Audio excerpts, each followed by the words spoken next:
it is input na, why it is called scan. That is scanner, which is responsible for handling input in the compiler system. We have parser, it is for translating one type to another. We have checker, verifying data types. What? Because it is strongly typed, it has to verify what type it is. We have program TS, it is used to verify entry point, the blocks, the entry points. That means where to start with, which one to start with. That is verified by program TS. And core TS, it is responsible for verifying the keywords and syntaxes. That means what keywords you are using, are they available in a compiler system or not. Means in TypeScript you are using for, while, for each. Is there a for each in TypeScript or not? These all are done by core TS. So inside the compiler you have a lot of things like core.ts. We have like program.ts. We have like scanner.ts. We have emitter.ts. So you have like checker.ts. We have parser.ts. These are all the options there. So usually a core compiler is responsible for handling all these things. So we have different files inside the compiler which are managed for handling various. So core is verifying keywords. So program is entry point. So scanner is input, emitter is output, checker is data type. So parser is conversions, convert. All such things are managed by these files. Actually we have a core compiler. Okay, now successfully your program compiled. That means there are no errors in your program, everything is fine.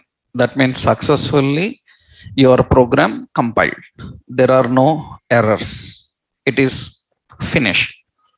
Now is it understandable to browser? It is not understandable to browser. Why? Because browser cannot understand TypeScript. Then what browser can understand is JavaScript. So we have to now translate, we call it as transcompile. Transcompile this TypeScript program into JavaScript program. This is done by standalone compiler. This is tsc.ts. There is another compiler. Standalone compiler. Standalone compiler is nothing but it is a trans compiler. That means that compiles the TypeScript code into JavaScript. It compiles the TypeScript code into JavaScript. How to handle the JavaScript conversions, I will tell you in next level. We will see that. So we need a trans compiler, that is actually standalone compiler. This compiler is responsible for translating the TypeScript program into JavaScript. That means actually, so this TSC TypeScript, you use program.ts, then it is automatically what happens, it generates program.js. Understood? That means it converts a JavaScript program. So that means it will transcompile this and it will convert into JavaScript. Actually we don't need to use core compiler manually. When you use a transcompiler, first it will use core compiler, then transcompiler. That means transcompiler internally invokes core compiler first. It will check all are correct. Then if all are correct, then it will do transcompiling. That means it will convert into JavaScript, right? That is the reason here we have two compilers. That means many times the question asked like why you have two compilers. One is the core, another one is standalone. One is to verify whether all the code you written is perfectly functioning as per the syntax, and another one is to translate into JavaScript. Right. That is two compilers are there. We have language service. In the TypeScript architecture, you will have a language service.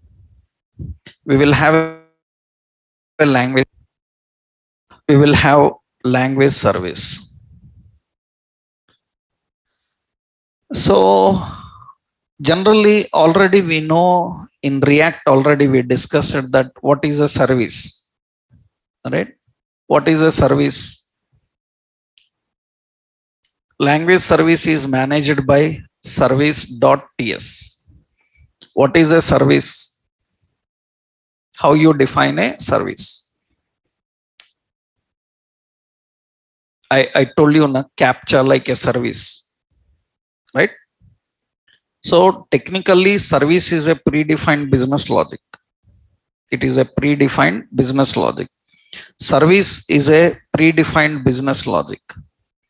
Is a predefined business which you can inject and use in any component. Right? It's a predefined business logic which you can just inject and use. What it contains?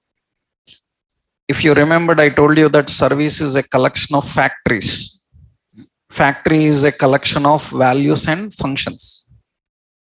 A set of values and functions are configured in a factory, and a set of factories are configured in a service. So service is a predefined business logic. Now I told you that compiler will verify whether the keywords you written are correct or not. Syntax is correct or not. From where? Where the library for TypeScript is present. Who provides the library for TypeScript? That is by language service. So language service is nothing but technically it provides the functions and values required for TypeScript script. So it provides the functions and values required for TypeScript. That means service is a predefined business logic, and whatever the functions, that means it configures the library required for TypeScript. Whatever the library required for TypeScript is language service. It is done by language service. Now, what is the point about language service? Means actually this language service, it configures the library required for TypeScript, and this language service is actually platform dependent.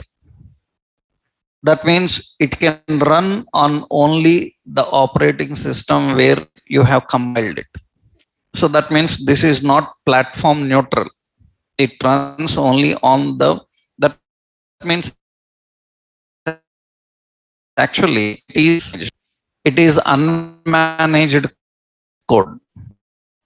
Unmanaged code is not platform independent. It is not platform independent. It is unmanaged code. It is not platform independent. It is not platform independent. So it is unmanaged code. That means it is not platform independent. So this is the problem. This is the problem with the language service. So we have language service. It provides all the functionality required for that. This is language service. This is language service.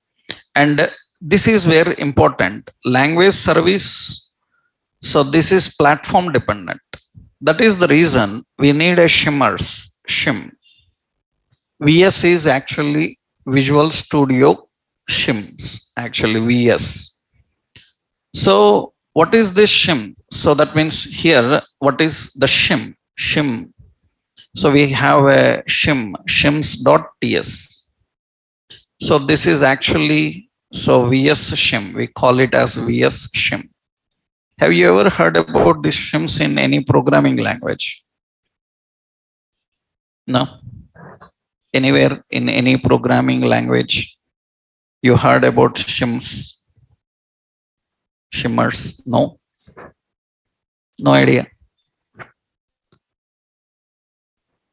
Actually, this term means you may not be familiar, but internally these are very strong things at very complex architectural level. People might have heard about it. Right? Means people who are involved in building operating system services. That means if you are involved in creating OS services also a part. I told you distributed computing. Na? So we have to create several operating system services which can interact with OS, operating system services. For such things, we need these shimmers knowledge actually. Everywhere it is there. Java shims are there, .NET shims are there. That means what is the meaning of this shim actually? Actually, so interesting part here. You might know this. For example, you see, suppose I am showing you here prawns. You see, this is prawns. Yeah. This is prawn, right? And do you know we have a shrimp? Shrimp. You know we have a shrimp. You know, it also looks like prawn shrimps. Both look similar, right? See, both look similar. Do you know the difference between shrimp and prawn? Any idea? No. Shrimps are gender neutral. They are right. That shrimp term indicates that it is not specific. It's not specific. They're actually gender neutral.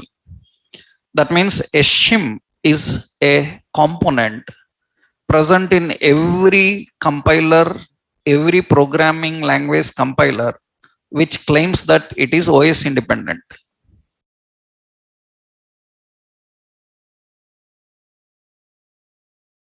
Understood? Operating system independent. That is because of shims. Who will control this? That is done by shims. Right? Actually, you have this in all OS languages. I say Java shim. Yeah. You can see Java shim is there. What is a shim? What is that shim library? So it says that transparently runs everywhere. Right? These shims are available in computing systems. So they are available. So that means they are actually used for intercepts API calls. Transparently intercepting API calls means they are not dependent on any OS. You can see just now we already know API means it can run anywhere. You can consume anywhere. That means it is not specific. You can use in JavaScript, you can use in jQuery, you can use in Angular, you can use in React. APIs are shims. So they are not to any device or any application type, any operating system. Right? So shims, what they do is actually shim makes. So it makes TypeScript program platform independent. It makes TypeScript program platform independent. It makes the TypeScript platform independent. And actually, this leads to, so we have managed language service. Managed language service. That means it is the library that runs on every operating system. that runs on every operating system. You have unmanaged library, managed library. TypeScript first generates a managed library. The unmanaged library can run only on quick operating. It will make run on every operating system. For that, generate another library. We call it as managed. This managed library is platform independent library. It can run everywhere. It can run everywhere. That is what actually managed language service. We have two language services. You see, we have a language service and we have a managed language service. So the purpose of that is this. The purpose of that is this, that language service and managed language service. Right? Another, you have a TS server, TS server, TS server, TS server, and it is server.ts. Already you know what is the role of a server. What is the role of a server? You have TS server. What is the role of?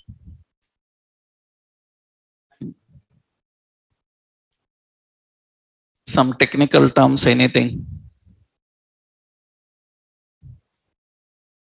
How you can use some technical terms and explain it. What is a server? What is the key responsibilities of server? One of the key responsibility of server is hosting.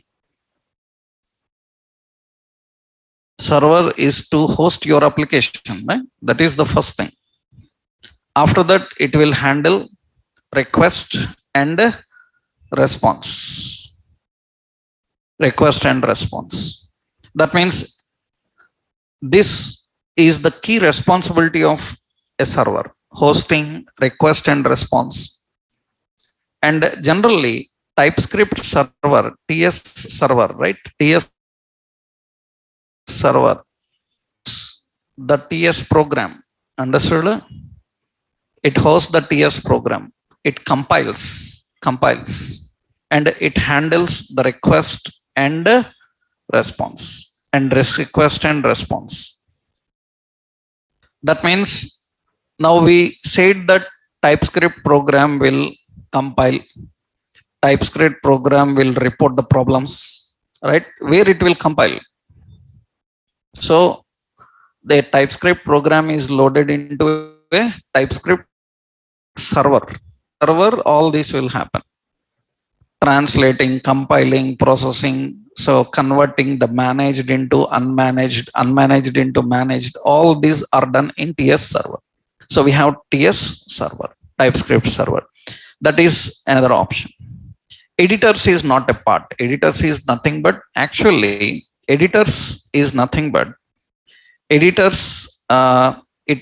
uses actually tsconfig.json actually. tsconfig.json means editors nothing but it configures the rules for TypeScript. It configures the rules for TypeScript in any project. What do you mean by rules for TypeScript in any project? That means, if you remembered, I told you that JavaScript have module system. I told you, na? In the beginning, we discussed that module system. What are the module systems? Currently, which module system we are using? With React, which module system we are using? In the beginning, I told you. Even we got that from CDN library, na? CDN, module system. CDN library, na? We discussed about CDN library. It uses UMD module system. We got it from UMD system, na? in the first I showed you. If we try to use AMD, it's not working, right? It was working from UMD. What else? Require JS, common JS, UMD, AMD. These are all module systems. Now, another important is actually it configures rules. Rules means so many things are there. That means module system and JavaScript version, all such things are defined. Rules for TypeScript means, for example, how to write a string. How to write a string? Generally, some developers will write double quote, some will write single quote, some will write backtick. All are valid. Then this will lead to a lot of inconsistency. If everybody have his own way of writing, then a lot of program inconsistency will come, because on a project, hundreds of people should work. And your code is sent to push it to other developer, he will continue it. Then it leads a lot of confusion. Everybody have his own technique. No, we need some standard rules that you can define in this TS config. Which module system to use? Is it common JS? Is it UMD? Is it AMD? I'd said that TypeScript is translated into JavaScript. TypeScript, which version? 4.7. Translated into which JavaScript? That you decide. Because in my project, I may be using JavaScript ES6. JavaScript versions are ES6, ES5, ES7, ES8, ES20 is the latest. ES20 is the latest. 2022 is still under developers release only. It's not complete. ES20 is the latest version of JavaScript, but still companies are using still ES5 or 6 only. So very rarely now people are using ES8, ES 2020, right? Those are latest versions actually. That means you have to tell which version of JavaScript it should translate. TypeScript need to translate into JavaScript. Into which version? That is all defined inside this, into this file. So that is actually the concept here is. So this is the basic architecture of TypeScript. That means when you are using TypeScript in any project, whether it may be Angular, React, or Vue or anywhere. So these are the basic things, right? We will have a core compiler, standalone compiler, language service, shim, managed code, unmanaged language service, TS servers, and configuration for across editors, how it should work, across development environments, how it should work. This is all we can define. So let's see how we can start working with this. How do we set up this, right? Let's see. Now I will close this here. Let's create one sample project. I will go to any location on my PC and I will just create a new folder. Let's create a new folder. I will give as TypeScript just for our project sake. I am creating a new folder, React TypeScript. And let's go. And here we will open this in a solution. And let's open this open folder. And this is React TypeScript. Okay. This is an empty project we have. Already I told you, as per the project traditions, we will generate a package.json file. To generate a package.json file, npm init, init y. I am using npm init 5.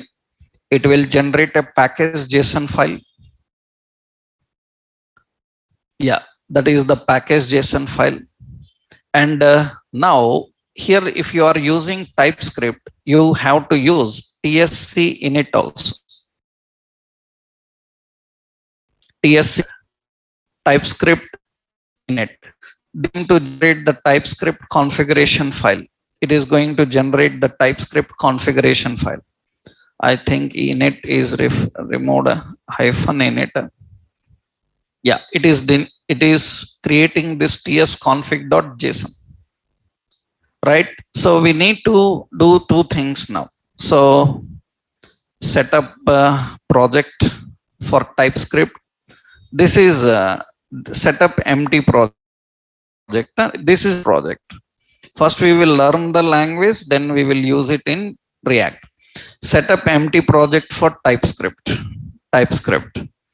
For this very simple steps we are doing here. First, create a folder. I created some React TypeScript, any location you can use, and open in VS Code, and you have to just run the following commands in terminal.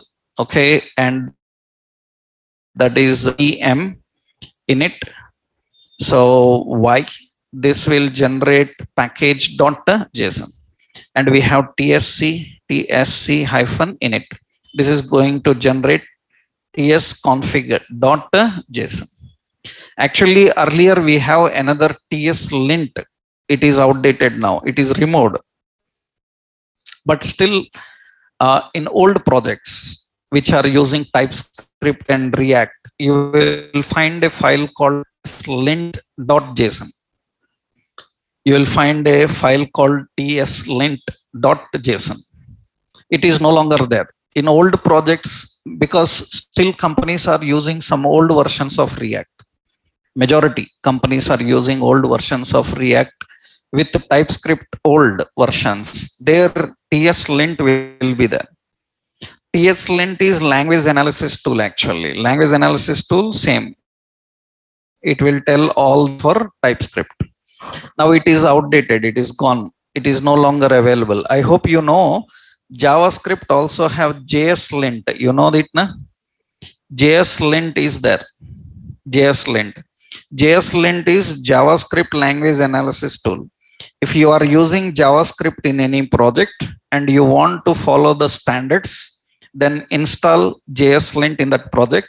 Then wherever you are using JavaScript, it will alert you whenever you are mismatching the code standards.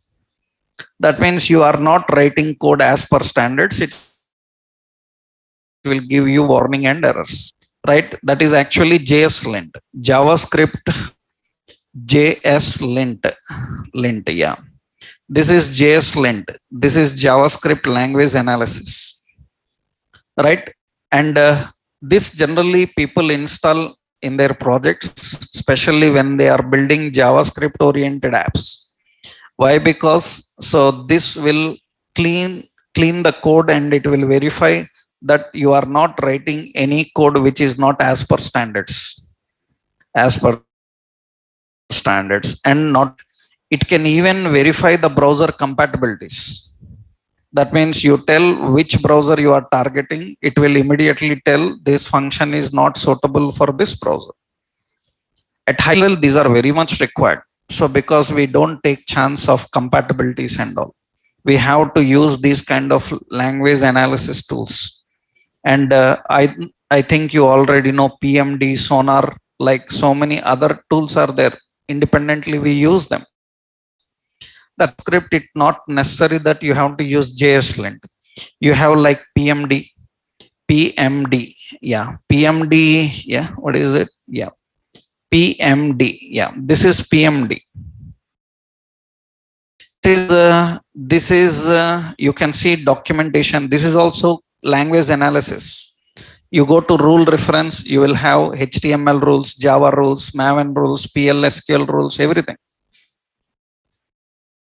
That means here they will tell you what are the rules of HTML. How do you design a HTML page? What you are missing? Which one you need to keep it mandatory, right? You're writing some shortcut code techniques. It says that this is not good for program, right? All such things are verified by using these tools.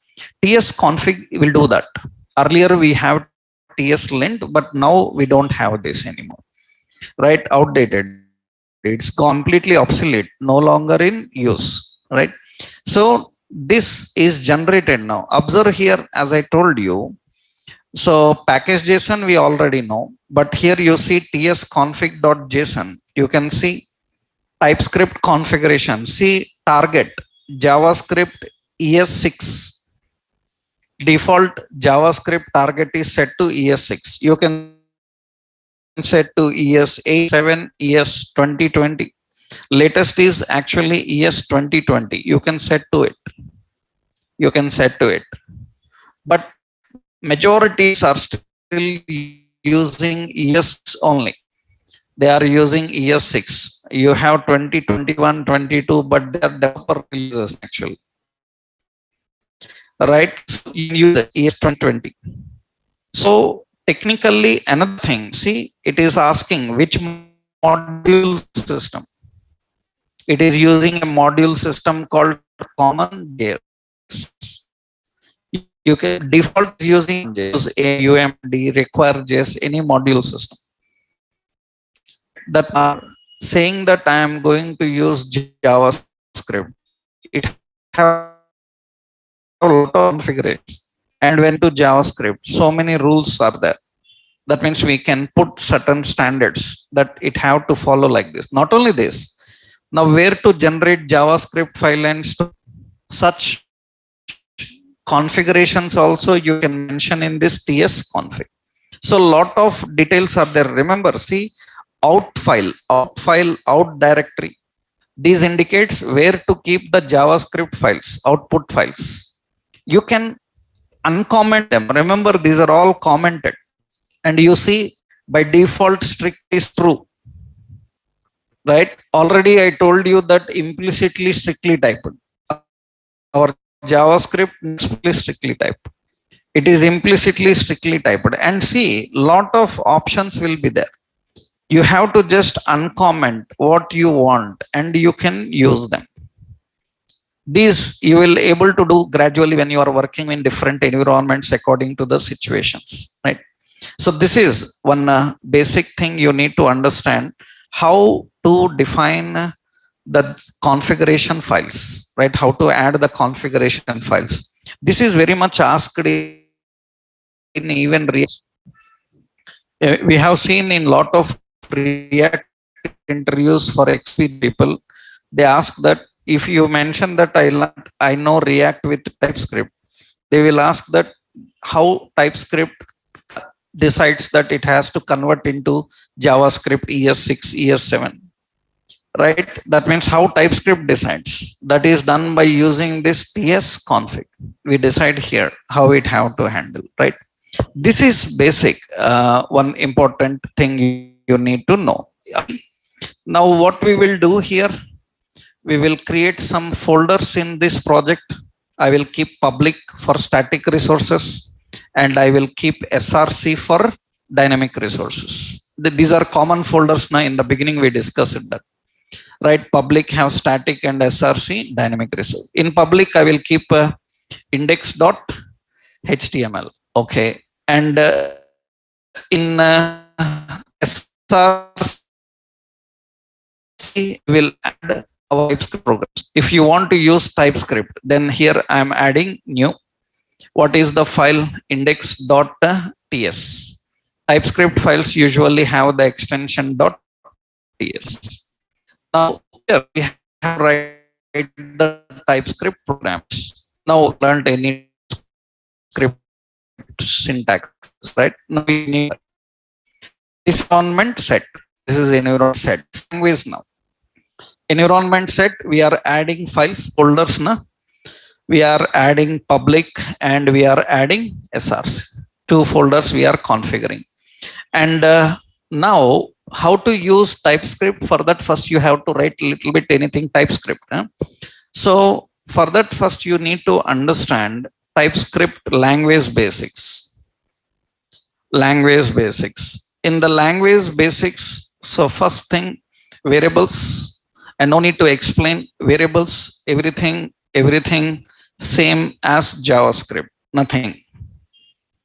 Same as JavaScript. That means variable naming, variable scopes, variable conventions. That means variables are declared with var, let, and const. All are same. There is no change. Only one additional thing now here. That means everything same as JavaScript.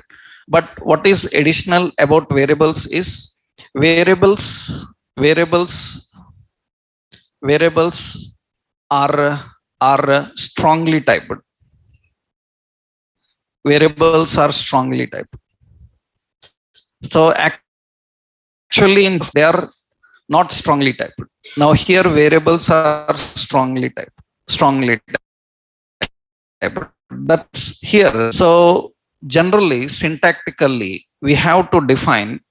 So let, var, const, all three differences, you know what is difference between all of these three we can use here. So variable name and colon, we have to mention data type. That is additionally here. So if you don't define data type, let, you define name without data type, then the type is any. Type is considered as any. Type is considered as any. That means by default it is ready to take any value. That is any type. If you don't define the type, it is any type. So if you define, then it is strictly typed, means strongly typed. Not only that, actually you should know that TypeScript supports type inference. TypeScript supports type inference. What is meant by type inference? Type inference is nothing but, type inference means, for example, syntactically, so let, some username. Here I just defined John like this. I just defined like this. That means I initialized value. And into this username, I am storing some number. Then it says this is invalid. Because username is string. But we haven't mentioned that. But according to the value you initialized into it, it will fix the type. According to the value you defined into it, so it will fix the type. Remember, type inference, it is only based on initialization. Understood? Initialization, not assignment. It is only based on initialization, not assignment. That means let username, like this I defined. Username is equal to John. Understood? And username is equal to some 45 or 60,000. Here this is valid, and below this one, this is also valid. That is what I told you there in the definition. It is based on only initialization, not assignment. That means above what we are doing, we are initializing, right? Which one you initialized? String. At the time of declaring, when you initialize any value into it, then data type is fixed. Later you do assign any data type, you can assign different types, because this is treated as what type? This is as any type. You can store a number, you can store a string, you can store a boolean, anything possible. It is depending on initializations. That is called type inference. So that is very important here. So here in TypeScript, so when you are configuring the type, you see here let username, and I'm data type. Into that username, I'm using John, and into that username, I am storing some number. Both are valid. But once I initialize this as a string, then this second one is not valid. It says that number is not assignable, but I haven't mentioned data type. It takes it as string. If I assign any number, initialize any number, then it will not take string, because it is number type. This is type inference. It doesn't depend on assignment depends on initialize. That means what you initialize is important. Initialize is important. This is what type inference is. And very important is, so second point is data types. All data types all same as JavaScript types. JavaScript types means same. What are those? We have primitive types. Am I right? Primitive types. What are the primitive types we are having? Primitive types means we have number, we have string, we have boolean, we have null, and you have undefined. These are called primitive types. We have non-primitive types. Primitive types. Non-primitive types means you have array, we have object, and we have map. These are non-primitive types. Now, JavaScript data types are same here. JavaScript data types are same here. What you use in JavaScript, the data types are same here. JavaScript data types are same. Now, the point is how to configure. So here we have to configure like this. Syntax same. I will tell you special concepts. Different we will do. That means let some name. It is what type string. Some let price. It is what type number. So here let. So let suppose stock. This is what type boolean. These are the data types directly available here. And very important, suppose let quantity. This quantity I am expecting from a prompt. Now tell me, as per your JavaScript knowledge, what is the result of prompt? What should be the type of quantity? If I click cancel button,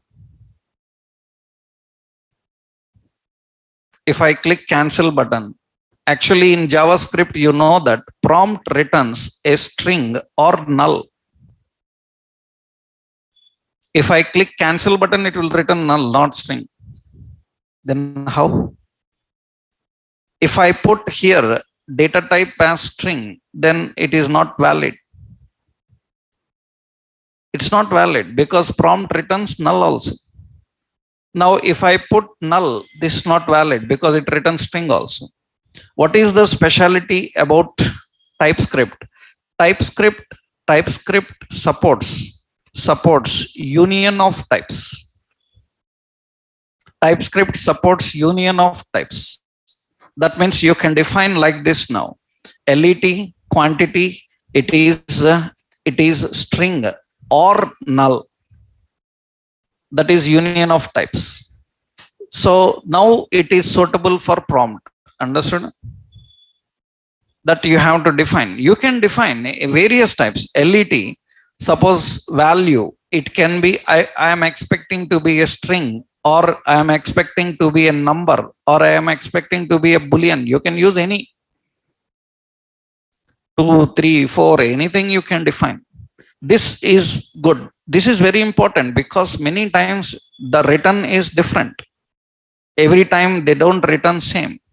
For example, suppose I am writing equal to value. I am using a conform, right? Now tell me what should be the type of value.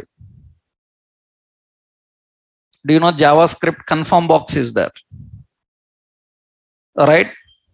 What a conform box returns? What a JavaScript conform box returns? JavaScript conform box returns true or false. That means it should be boolean type. Understood? No need of null because it will return either true or false only. Okay, true. Cancel, false. So that is, union is not required every time. Union is required only when we are expecting different values.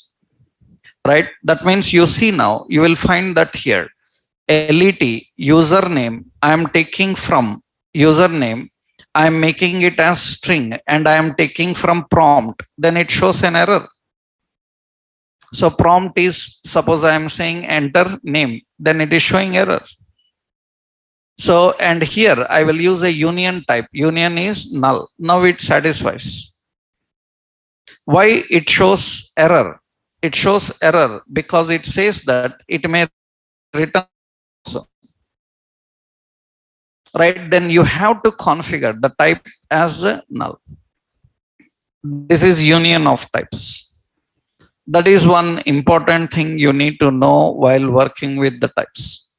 So all data types are same. Means whatever you learned in JavaScript, same data types. Just the point is mentioning the types, mentioning union for union of types is important. That's how we need to configure the types. This is different from what you have learned in JavaScript. And of course, you may ask, like, without this, I can keep any, I can use any type. That means it is universally ready to accept anything. I can configure as any. But problem is, it can take a boolean, it can take a number, it can take any another type also. No, I want either string or null. Accidentally or intentionally, any another type should not come. In that case, strongly type either null or string. So if you give any, it is ready to take any type. But this may not be satisfying every time because you can send a number, boolean, everything will come. No, I am expecting only 2 from it. That's how we can configure union of types. So, okay, this is union of types. Then the question here is type for array. How you define type for array? How do you configure that? Okay, that means number, string, booleans, null, undefined, all are same. There is no change in that. Just union of types you need to understand. Now the question, how you can configure array? What you learned about array in JavaScript? What is the purpose of array? What is purpose of array in any computer programming language? What is the purpose of array in every computer programming language? What do you say? Arrays are used for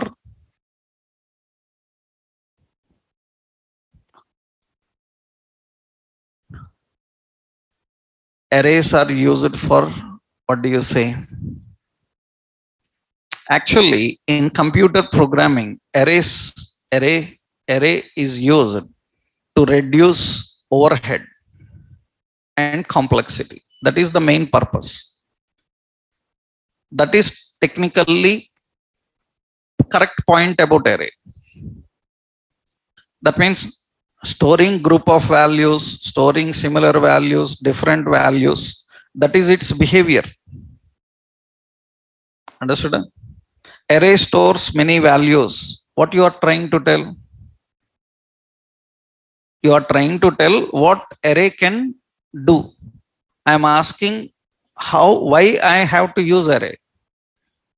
Not to store group of values, right? If I store group of, what is use of array in a programming language? So actually arrays are used for reducing overhead. What is overhead? Arrays are used for reducing overhead and complexity actually. What is overhead? Overhead is nothing but, actually, I hope you people are already aware. Actually, in early days, in electronic device, we used to store data. We used to store data in magnetic tape, you know. I hope you already have a little bit any awareness, or in your childhood you use tape recorders, VCRs. Data is stored in a magnet tape.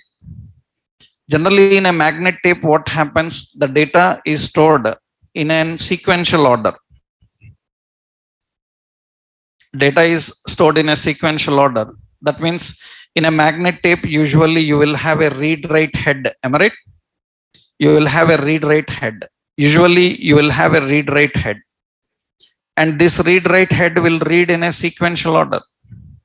That is the reason if I want to listen to the previous song, I have to rewind and listen. right? I cannot directly jump to second, third, fourth. A sequence. That is the reason we don't have problems. So problem started when we started using disk. When we started using disk, floppy CDs. When floppy CDs, hard disk came, now problem started. Why? Because generally what happens is in the floppy CD hard disk, in a disk, actually, I hope you people know that in a disk, data is stored in tracks and sectors. Am I right? In a floppy CD hard disk, data is stored in tracks and sectors like this. Data is stored in tracks and sectors. But what many people don't know is in these tracks and sectors, how data is stored. Data is stored in tracks, but not people are aware about how data is stored in these tracks and sectors. Actually, data is stored in this direction: 1, 2, 3, 4, 5, 6. This is the direction. Data is not stored in a spiral way. That is gramophone records. They store data in a spiral way. In floppy CD hard disk, data is never stored in spiral. It is stored in this way. That means in this direction it will store. Understood? You can see that. For example, see, I hope you people know, suppose this is a hard disk drive. This is in part of hard disk. That means inside hard disk, it looks like this. This is inside hard disk. So this is the internal part of hard disk. Now, usually in this actually, so in this hard disk, you can see in this hard disk, actually, you can observe that in this hard disk, this is read-write head. That is read-write head. We call it as read-write head. This is called spindle, right? And this disk is fixed to this here. Now this read-write head is fixed here. Disk will rotate round. Am I right? Disk will rotate. This will rotate like this, like a viper. Left, right, like a viper. That means how data is stored. That means how data is stored inside it. That means how the data is stored inside it. That means data is stored in this way. How data is stored? 1, 2, 3. After that, disk will rotate. After disk is rotated, 4, 5, 6. This read-write pin you cannot lift it and place where you want. Due to this, what happens is, due to this mechanism, what happens is, suppose this place is left empty. Understood? Now, this read-write head, whatever the read-write head is there, right? This is the read-write head. It goes there and cannot store the data there. It goes to next location. That means memory is available, but you cannot use. This is called overhead. We started facing this problem after floppy CDs and hard disks introduced. So because memory is there, but head is unable to reach there. You cannot store. Memory is there, but it is not available to use. And to manage this, we have disk defragmentation. We have a concept called disk defragmentation. Even today it is there, but you don't know it manually because internally it happens. When we were using Windows 98, Windows XP like operating systems, we have to do this disk defragmentation manually.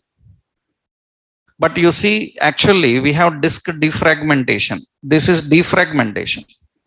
What is disk defragmentation is nothing but it will move all used sectors one side, unused sectors another side. So again, space is adjusted. That is what actually the concept of defragmentation. Now that means the concept making the memory available. So means memory is available but cannot be used. That is overhead. To overcome this problem into computer programming, they introduced the concept called arrays. Arrays. How arrays can reduce overhead? Array can reduce overhead. Arrays can reduce overhead by storing values in sequential order. By storing values in sequential order, they can reduce overhead. If values are stored in sequential order, then there is no overhead. And array can reduce complexity by storing multiple values under one reference. Am I right?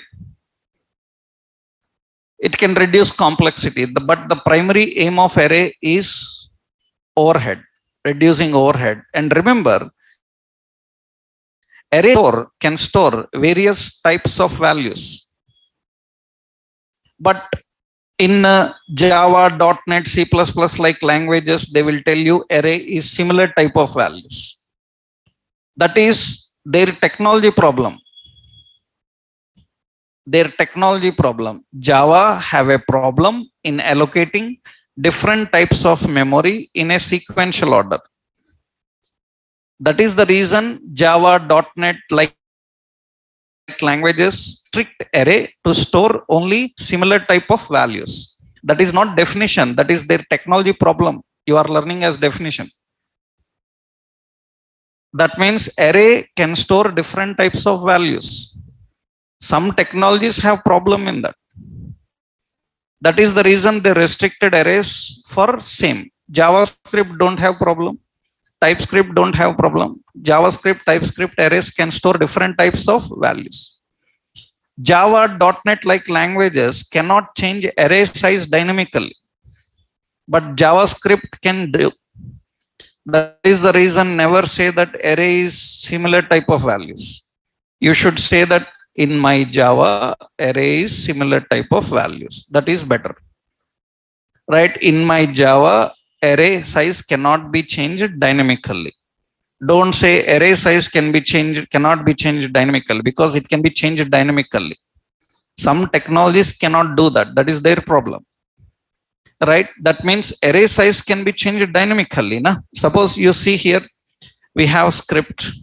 We have var values is equal to, so new array, right? Into that size is 3. So I am keeping here values of 0 is equal to 10, values of equal to 20, values of 2 is equal to 30, values of 3 is equal to 40, values of 4 is equal to 50. Other languages will say invalid. But here document.write, I am printing the values and you can see it is valid. We can use them. It is valid. There is no problem. We can change array size dynamically. In other languages, it will say index out of range. Array, you can store string, right? You can store a string. You can store a boolean. Am I right? You can store different types of values in an array. But some technologies have problem. So similar type of values, and that is not array purpose. Storing similar type of values is not array purpose. Reducing overhead is array purpose. Array purpose. Now the question is, why it is called array? What does that means? What is the meaning of array? Why it is called array? What is the meaning of array?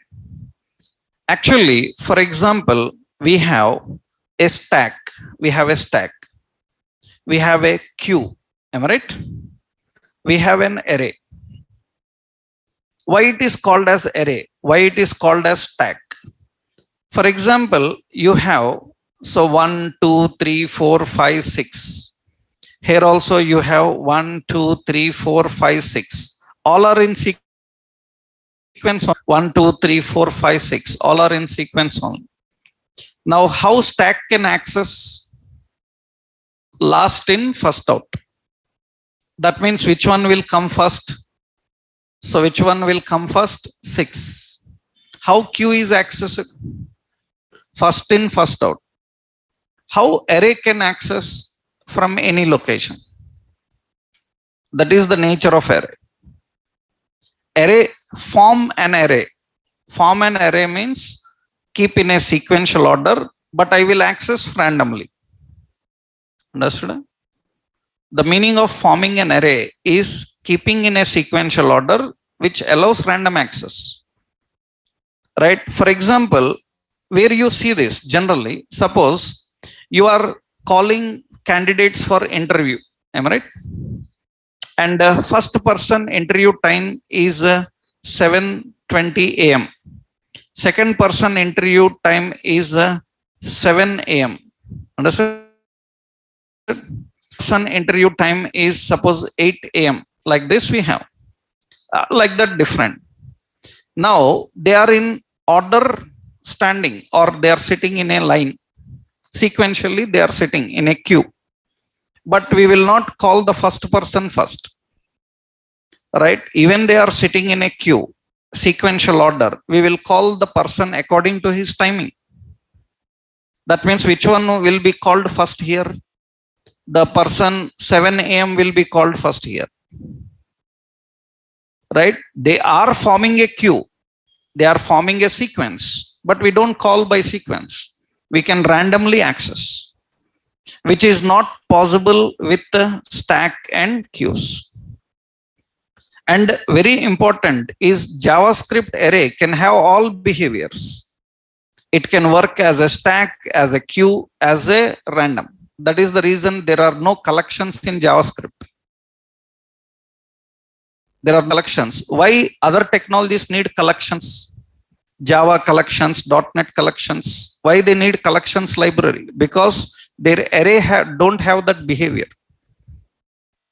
But in JavaScript, why we don't need collections? Because our array have that behavior. We don't need any collections like stacks and queues, because only one array is enough.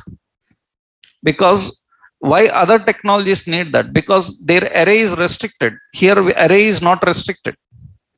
So that is the reason JavaScript, TypeScript doesn't require any stacks and queues. So, but still we can manage in that way. By using arrays, we can do that. So now what is specialty about TypeScript arrays? TypeScript array can work as both.